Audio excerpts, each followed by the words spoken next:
बिस्मिल्लाहिर्रहमानिर्रहीम। अस्सलाम वालेकुम नाजरीन।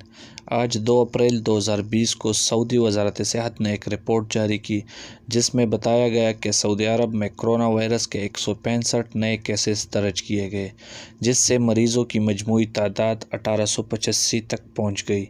वज़ारत सेहत के मुताबिक कोरोना वायरस के 5 मरीज़ और वफ़ात पा गए, जो कि मरने वालों की मजमूई तादाद 21 हो गई है, जबकि 64 नए मरीज़ सेहतयाब हो गए।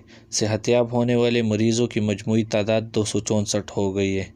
नाज़रीन, आपको बताते चले कि दुनिया में इस वक्त आलमी वबा कोरोना वायरस के मरीज़ों की मजमूई तादाद 9,41,949 है, जबकि मरने वालों की तादाद 42,354 और सेहतयाब होने वाले मरीज़ों की तादाद 1,76,378 है।